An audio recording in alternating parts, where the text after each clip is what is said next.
Most people would call me a monster, but when my mother's husband finally hit her, after 25 years, all I felt was relief. Why did she only care when it happened to her? Most people would call me evil for what I'm about to say. I'll say it anyway. My mother is 70 years old, and she is going to die alone. No one will hold her hand. No one will bring her soup. No one will pretend to care. And I am glad. Pause 1.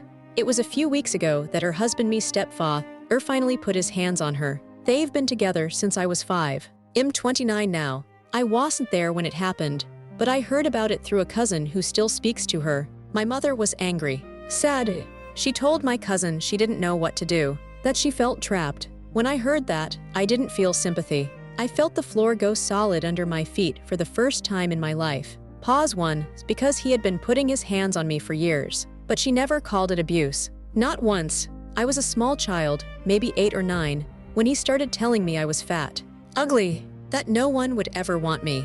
I'd stand in front of the bathroom mirror, pressing my palms against my ribs, trying to see what he saw. My mother would stand behind him, silent. If I cried, she'd tell me I was being dramatic. She'd say he was just trying to help me. Pause 1. By the time I was 12, I stopped eating. I remember the hunger pains, turning into a kind of numb clarity. My mother took me to the doctor once. When he mentioned an eating disorder, she laughed in the car and said I was doing it for attention. She didn't care when my hair started falling out. She didn't care when I couldn't sit still because my bones hurt. At 15, I was raped by a boy at school. I came home, sat on the edge of my bed, and wrote my mother a letter. I folded it twice and put it under her coffee cup. I wrote that something bad had happened, that I was scared of being home because of all the yelling, that I thought I might be depressed. Pause 1. She came into my room an hour later, holding the letter between 2 fingers like it was something dirty. She said I was abusing her by telling her I was depressed. Her voice was calm. She said I was trying to make her feel guilty. Then she told me to stop being selfish. I dropped out of school that spring.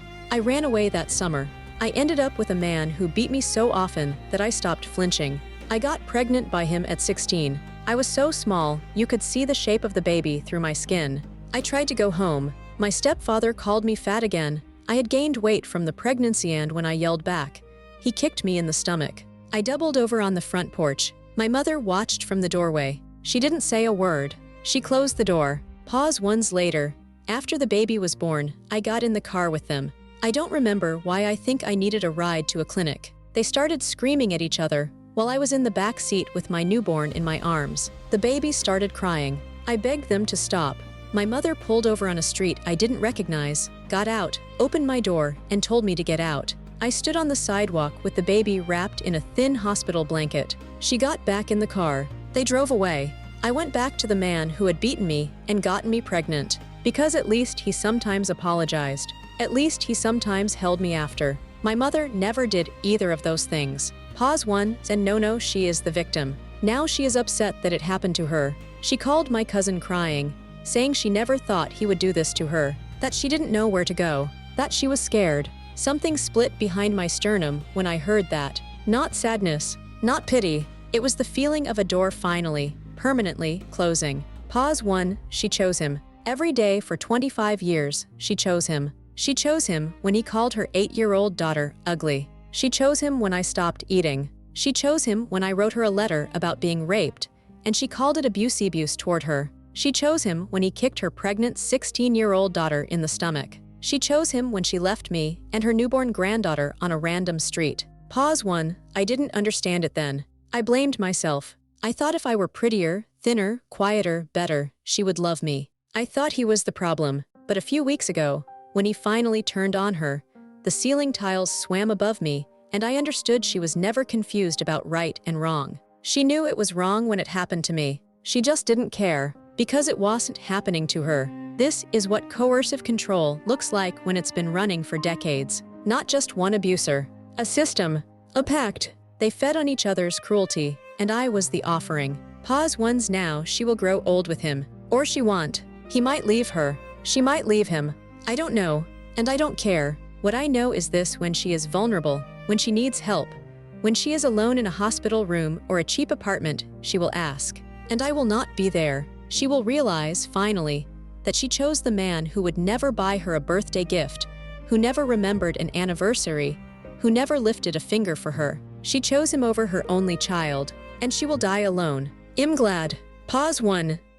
Hello, I'm Dr. Julian Reed. What we just heard is not the story of a bitter daughter. It is a textbook case of coercive control operating across generations. Coercive control is not merely physical abuse. It is a pattern of domination that erodes a person's autonomy, identity, and will. In this case, the mother was both a victim and an active participant in the system. She used her daughter as a buffer, a scapegoat, a repository for the violence she herself was unwilling to confront. When the stepfather abused the narrator, the mother's silence was not passive, it was complicity. It was a transaction. She traded her daughter's safety for her own temporary peace. The narrator's moment of clarity when she realized her mother knew right from wrong all along's the moment the psychological chains broke. That is often the most painful part of healing from coercive control, recognizing that the person who was supposed to protect you saw your suffering and chose not to intervene.